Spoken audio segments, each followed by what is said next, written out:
Hello everybody and welcome back to another video. Today we're going to be checking out, we went to Canada to see the US product boycotts. Yes guys, I know 80-90% of the viewers on my channel currently have been from the United States, and I figure this is pretty relevant to what's going on in the world currently. You know, obviously if you've been watching, Canada has placed boycotts on the United States. And so I figure, yeah, let's see how that's going. I know personally for myself, going into like a grocery store, for example, way less American products to buy. That's both good and bad. Same with the liquor store, you cannot buy any American alcohol as of right now. We're not importing any, and I still think we are exporting our own alcohol and the like, so it's very strange how that's going. Yeah guys, my opinion is probably going to be a lot different from the Canadians, at least in my local area. The thoughts of Canadians from inner cities, and I'm sure this is the same in the US, they often tend to go a lot more left-leaning, which it's very weird to see, in a sense, those on the left saying being pro-Canada in a sense, not wanting U.S. annexation to the degree, and that's really what caused this, is the comments from Trump regarding the 51st state comments, I guess you could say. There's plenty of those in Canada that would be all for that, let's just say, and obviously the West, portions of the West want to succeed. Some provinces over there want to leave Canada, want to leave the Union, and it's not even hard to see why. They pay for 60-70% of Canada in total. We give nothing back to them. Yeah, you know, it's generally a better idea for them to leave, and it's not hard to see why the US would want to give them an offer there. I'm just gonna say that from my perspective straight up. Many Canadians can't fathom that idea. They're not willing to even fathom that idea. You know, I'm not gonna say a lot of Canadians have been blue-pilled, but that's just how it generally has been. So yeah, without any further delay, let's get right into this video, guys. If you guys enjoy, make sure you leave a like. Without any further delay, yeah, captions are already on. We're gonna leave a like on the video, full screen. Let's get it. This section here traditionally would have been filled with U.S. corn. Customers love it because it's a great product. What started as a big display has been shrunk. In response to U.S. tariffs and President Trump's threats to annex Canada, 71% of Canadian consumers say they intend to buy fewer American products this year. That's having an impact. The U.S. economy could lose up to 0.3% of its GDP, or about $90 billion in 2025, due to the boycott. See, now, I'm just going to say it right now, and I'm sure a lot of people, especially from America, don't need to be told this, right? Especially if you are an American reacting to this. You know, polls are pretty bullshit, right? Polls don't really mean anything. They kind of do, but they kind of don't. It depends on the focus group of that poll and the size of it, right? If you pull 1,000 people from Ottawa or from Toronto, they're going to have a vastly different perspective or opinion than if you pull 1,000 people from Alberta, for example, right? It makes, you know, I fucking hate polls as a general like way to get information, because they're generally way too focused, and then they're represented as overall fact. And that's just not the fucking case at all. And in the case of, in Canada's case especially, and as we saw in the US elections prior, it's often the loudest side tends to dominate that type of space. And we all know who that loudest side typically is. Let's just put it that way, okay? 0.3% of its GDP, or about $90 billion in 2025, due to the boycott of American goods and the decline in foreign tourism. Giancarlo Tremarchi, tourism, I will say, is a big thing. Market, a Canadian grocery store chain with 4 locations. He's seeing the backlash firsthand. Talk to me a bit about how the Buy Canada movement has affected you at the grocery store. Our customers are demanding from us as much Canadian product as possible. They're getting frustrated and upset when they see too much U.S. product. We've obviously seen the very visible and visceral reaction. Yeah, and very much depends where you go. To U.S. Policies, but it's very interesting to see from the consumer side what impact it's having. And these little acts of activism from consumers who have decided to turn their back on certain U.S. products. Because I know plenty of people too who just like realize it's bullshit, that entering in a trade war with the US is bullshit. It doesn't make any sense. Largest trading partner, neighbors to the south. And the thing is, right, is a lot of left-leaning people in Canada see the US as anti-friendly now. You guys need to realize, right, that president endorsed the current prime minister, who you guys voted for, okay? He endorsed him. Now, why do you think he endorsed him? Let's use our fucking brains here for a second. He's easy to strong arm. Okay, all liberal prime ministers recently have been pretty easy to strong arm. Let's be completely fucking straight about that. The only person that was standing up to Trump, i.e. standing up to Trump, was our conservative leader currently, who was Pierre Poilievre. He was the only one fucking actually truly standing up, being pro-Canadian. But because Trump got that, or because Carney got that endorsement from Trump, we got stuck with another liberal prime minister, right?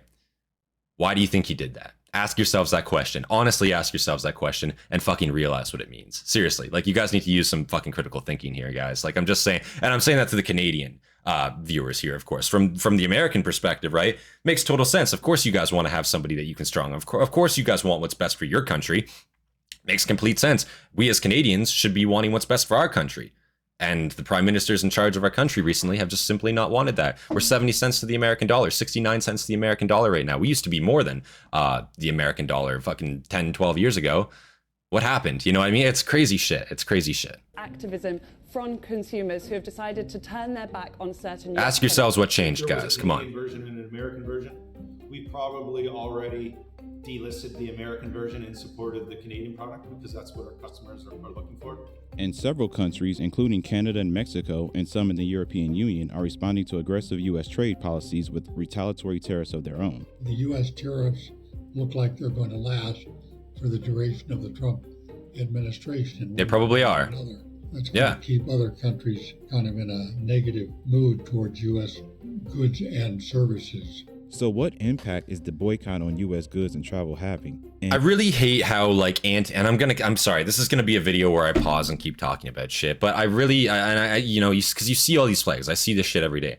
I absolutely fucking hate, okay? I hate this fake display of Canadian nationalism. You fuckers hated Canada before. You guys actively spoke against Canada. You spit on Canada. I've seen this shit, right?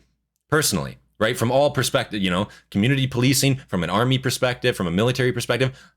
I've seen this shit, okay? Don't tell me it didn't fucking exist, because it absolutely did exist from your side, okay? I never saw that from the other side. That's all I'm going to say right now, okay? Plain and simple. And it took Donald Trump basically saying, hey, maybe the state, or not the state, the province that already wants to leave Canada, maybe we just send them an offer, you know? Maybe we offer to actually get them in the United States. You know, if they don't want to go it independent, why don't we give them an offer? Genuinely, why not? And that's what it took. That's all it fucking took to get a Canada-wide display of, oh, pro-Canada nationalism. Nationalism should exist in a country regardless. You should be proud of the country you're from. You should always be having this attitude towards your country. America tries to, right? And thankfully, recently, you definitely have been. You know, at least the majority of you guys have been, that's for sure. And it's sad that in Canada, this is what it took to get people actually proud of their country and to actually want to stand up for their country again. It's sad that that's what it took. I think it should have always been that way. I absolutely think it should have always been that way, but that was not the case. It wasn't the case when I was in the military. It wasn't the case before that. When I was a kid, it was hardly the case. We were definitely more proud when I was a kid, when our dollar wasn't shit, when our economy wasn't garbage. But yeah, recently I just haven't seen proudness to be a Canadian up until recently, up until this whole fucking debacle started happening. I think that's bullshit, you know? Sorry, I mean, this is going to be a video where I pause and I talk a lot. I'm just going to say that right now, guys. Sorry. Services. So what impact is the boycott on U.S. goods and travel having? And is this just a political statement or a permanent shift in buying behavior? CNBC went to Canada to find out. Vince's Market got its start in Toronto in 1986 and serves about 30,000 customers weekly. March was when the real tariff threat was like all the news. We had Canada flags everywhere in the store. Tremarky says since then, his customers have moved decisively away from U.S. products. At the height of when we are out of Canada's growing season, we could be upwards of 60%, 70% American produce, okay? Right now, we're only running at about 30%. Yeah. Canadian flags and labels mark domestic goods in aisles, while apps like MapleScan help shoppers identify origin. You take a photo of a product, the app will scan what that product is, figure out what it is, the label, look up information online about it, essentially compile all that information together into a product page to kind of give you information about like the company's history, who it's been owned by in the past versus now. And don't get me wrong, I agree with this. I think we should be pro-Canadian. I think we've always should have been pro-Canadian. But the problem is we haven't been, right? And this is what it took. Like, again, this is what I'm talking about. Americans, I feel like the majority of Americans have always been proud to buy American. That has not been the case in Canada. We haven't gave a fuck. For a long time, we haven't gave a fuck where our products come from, where we get it from, who we buy it from as consumers. We don't give a shit. And this is what it's, yeah, like, you get what I'm saying, right? Like, it should have always been this way. It's that mock display. Like, that's what fucking angers me about it, right? Because normally I'd be, you know, I love my country. I want what's best for my country. I want my country to succeed. It's just, it doesn't seem like the leaders of my country want the people to succeed. That's how it feels, right?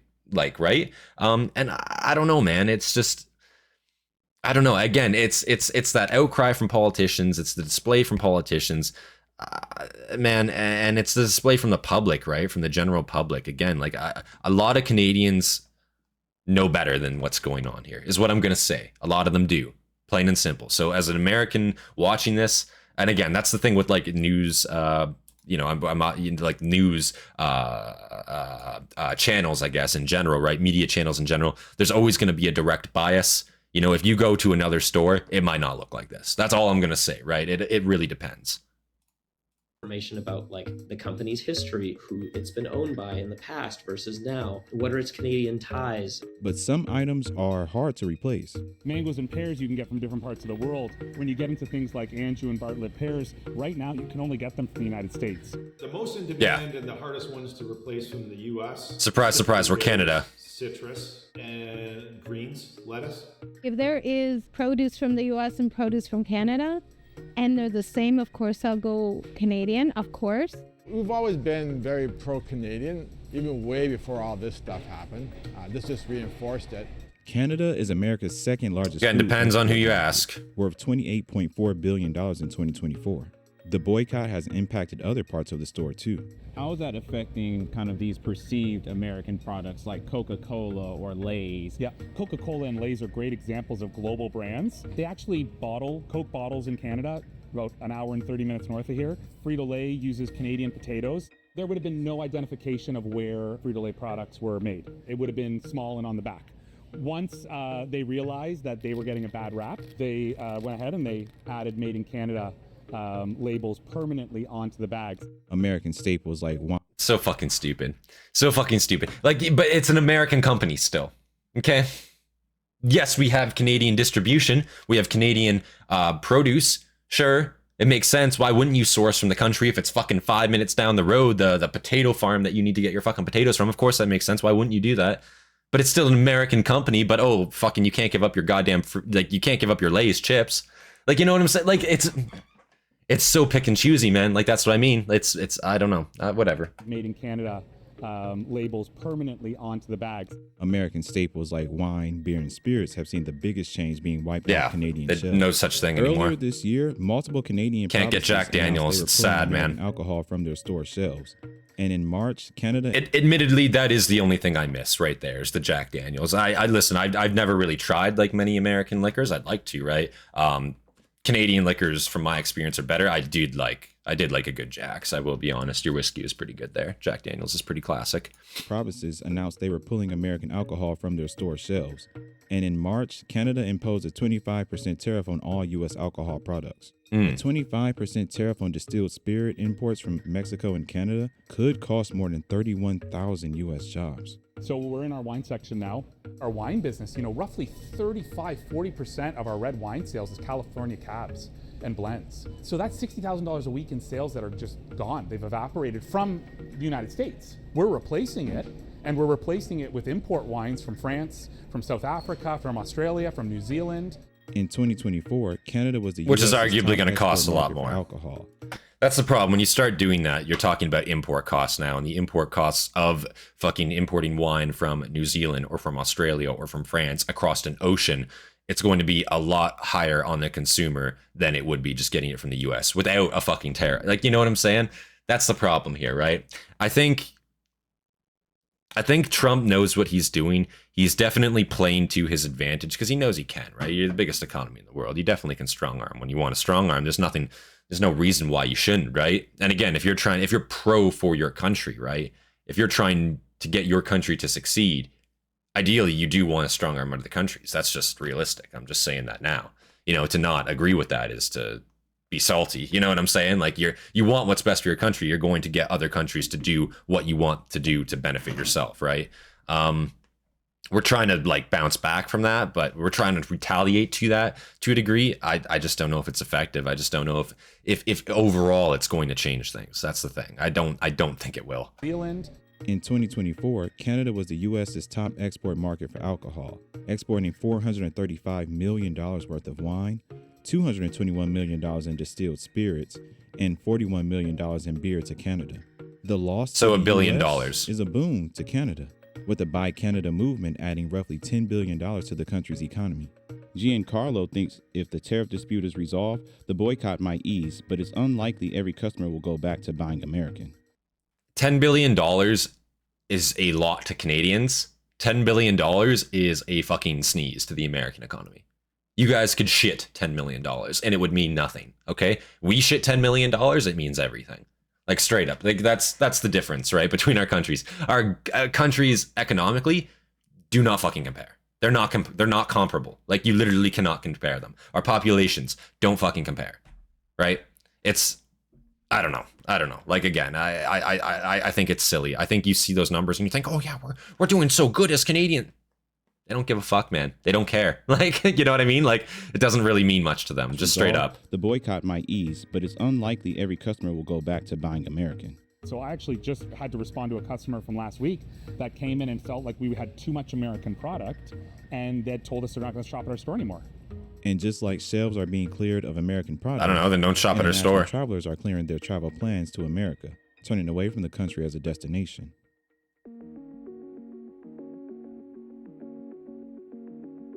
More Canadians visit the U.S. each year than from any other country. That's true. In 2024, 20 million Canadians visited the U.S., generating $20.5 billion in spending.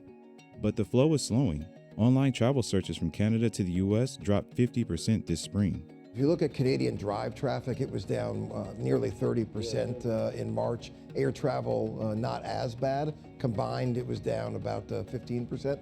And you hear it anecdotally, either Canadians staying in Canada for vacation or going to somewhere else like Europe. Businesses along the northern U.S. A lot of people have, we call them snowbirds, right? They go south for the winter. They have homes usually in Florida, some of the warmer states in the U.S., right? Wealthier, older people usually, right? A lot of people have residences in the U.S., stuff like that, right? But I think the lack of tourism, you could attribute that to sure, the boycotts, whatever have you, but you could also just attribute that to the fact that our economy is bust. And me, if I was to go to America, right, with my Canadian money, right, 70 cents to every dollar, if I'm trying to like convert my money, I am poor automatically if I go to America, right, with my currency that I have. That's just how it is, right? I think like a lot of Americans don't realize that, right? Like, yes, our minimum wage is higher, but it doesn't fucking mean jack because of inflation, right? Like our money is so much more fucking inflated than yours is. You guys actually have buying power with your money. We have a lot less, right? It's just how it is. Staying in Canada for vacation or going to somewhere else like Europe. Businesses along the northern U.S. border report plunging revenues, vanishing foot traffic, and uncertainty over survival. When you look at that border traffic, as you said, Michigan, obviously with Windsor and Detroit right there. When you look at New York State, Buffalo, they've taken the brunt of that fall in Canadian travel. And it's not just Canada. Across the Atlantic, travel to the U.S. from Europe is also dropping. Sort of early indications from Europe that might be the case too. A core saying that bookings from Europe to the US are down 25% over the summer period. The pullback is costly. The U.S. is on track to lose $12.5 billion in international visitor spending this year compared with 2024. It's part of a sharp reversal over the past decade, but tensions tied to trade and immigration are making it worse. It's about $200 billion that these international travelers spend. That's bigger than all of our agricultural exports combined. Yeah. We need these travelers here, obviously, from a job standpoint, a spending standpoint. When these travelers come, they do nothing more than come, spend their money, and go home and tell their friends and family to do the same thing. It's free money. So discouraging these travelers, letting this deficit grow as we seek to balance the trade deficit, we're only digging a deeper hole. What are we doing to send a message that we want you coming to the United States? And that's what's been missing. From goods to getaways, the impact of U.S. policy is reshaping international behavior, and the ripple effects may be long-lasting. The boycotts that began in Canada have spread. European consumers frustrated with American foreign policy are rejecting U.S. companies as well. And anger over Trump's comments about annexing Greenland led 44% of European consumers to say they're shifting away from U.S. products, no matter what happens with trade negotiations. Tesla, McDonald's, these being front of mind, some of these really big household US names that they've just been rejected by some consumers in Europe. Tesla has seen the brunt of the boycott. Not McDonald's. Its European car sales have tanked for the 5th straight month in May, with sales plunging almost 28% from brand damage, increased competition, and the political views of CEO Elon Musk. I want to temper the optimism a little bit. It's tough out there. I mean, the markets, particularly in the US and then developed Europe, I'll say, remain very subdued. The trends at total distilled spirits, which would be total spirit takeaway, in these markets are not anywhere near where they were 2 or 3 years ago. The fallout from America's trade wars is no longer limited to tariffs and boycotts. Global growth is now projected to slow by nearly 0.5 percentage point as a result. In terms of global GDP growth, that is a big number because the annual growth is maybe like 3.5 or 4%, and you're taking 1% off of that. That's a pretty big hit. What we're starting to see in the data is that American manufacturers based in the US are starting to increase prices as a response to lowering volumes in other countries, like Canada, for example. But still, there's hope that the trade tensions will ease over the long term. Do you think that this will be a long-term trend? I think there will be some long-term impact where American products and American brands will be negatively impacted long-term. But I do believe there's a point where we get back to a balance of an interconnected food system, because just that serves the best needs of our customers, both sides of the borders. It definitely does. It definitely does. I don't know. I mean, again, I feel like America is a lot more independent, a lot more self-sustaining than Canada ever could be. I don't know, at the end of the day. And I feel like they have a larger economy, you know, they can lose a lot more money in general than us, and it doesn't affect them nearly as much. You know, if America wants to make that money back from other and other ways, it can definitely do that. Or if it wants to cut funding of other departments, it has to make that money back, it can definitely do that. Canada, we're always constantly strapped for cash. Always. There's never enough to go around at any point. So yes, it's good, I guess, that we're benefiting our own economy in the temporary. Is that going to lead to good things in the long run? I don't really know.